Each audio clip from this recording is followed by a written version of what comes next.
Our government program 2025-2029, entitled A Bridge to the Future, sets the agenda for the total reconstruction of our country, underpinned by the national goals of economic efficiency, social justice, solidarity, and unity.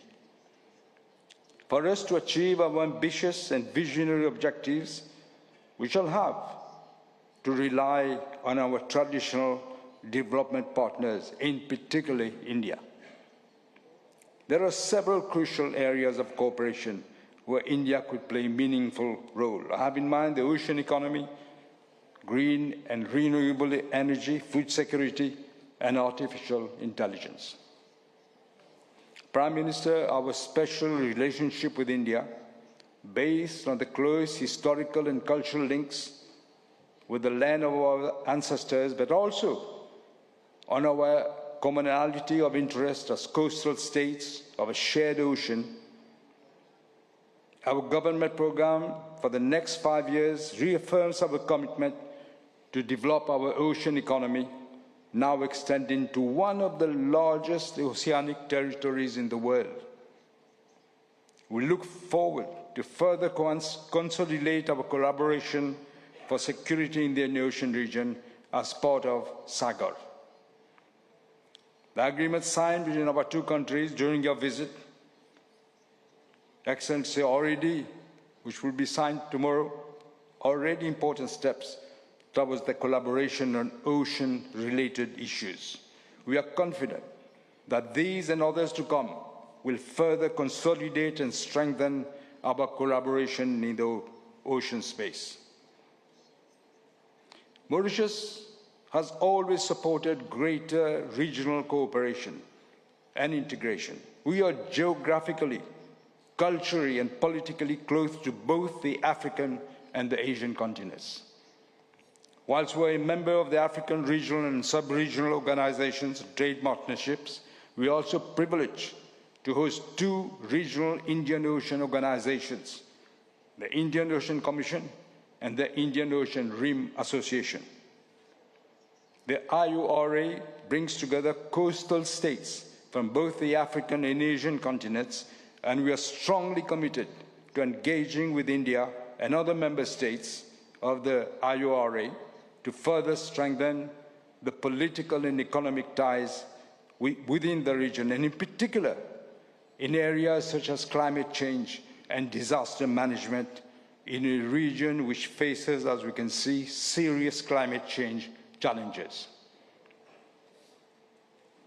Prime Minister, ever since the people of India, in their wisdom, entrusted the stewardship of the country in your able hands, you have blazed a transformational trajectory that is nothing short of inspiring.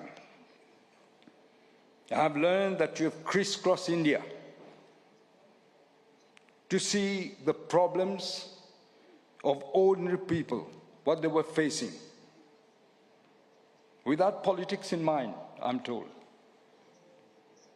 And you tried to help them. This, Prime Minister, is the litmus test of a strong and caring Prime Minister.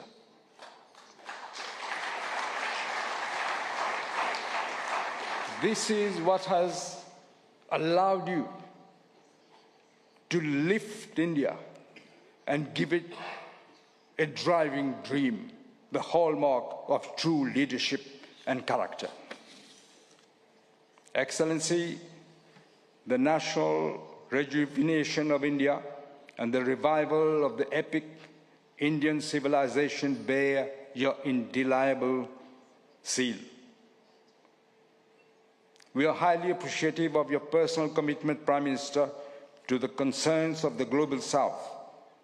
At the G20 Summit in New Delhi in 2023, you successfully shifted the focus to international growth and development and enabled the African Union to become a permanent member of the G20, a decision widely acclaimed by the continent.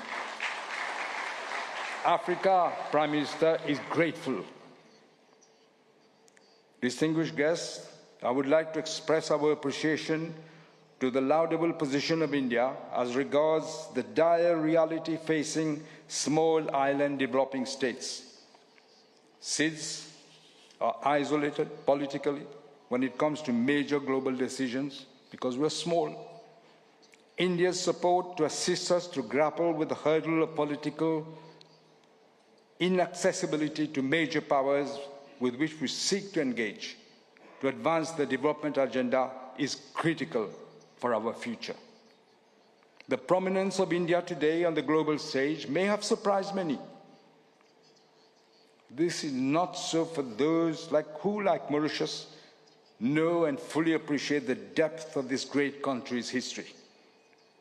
India's vision of the world is enshrined in the immortal expression Vasudhaiva Kutumbakam. The world is one family. Let me, Prime Minister, also congratulate the Republic of India for the successful organization of the Kumbh Mela this year, held in Prague, Uttar Pradesh, attended by some 660 million people, pilgrims. And also for winning the International Cricket Council Champions Trophy this year.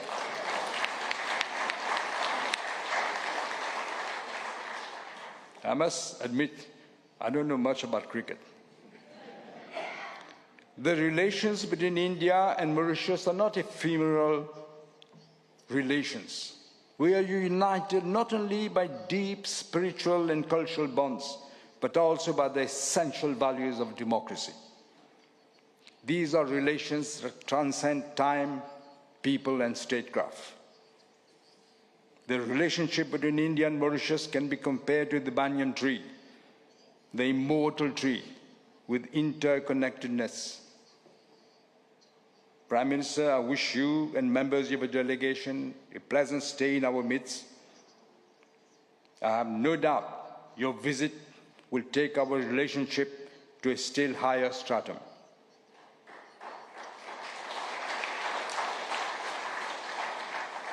Bharat, India matters to the world, but Bharat matters even more to Mauritius.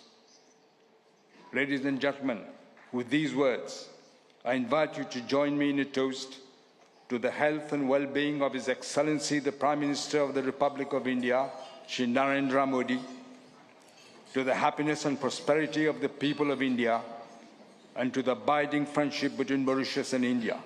Jai Hind, Jai Mauritius, Dhanyavad. Thank you. Thank you.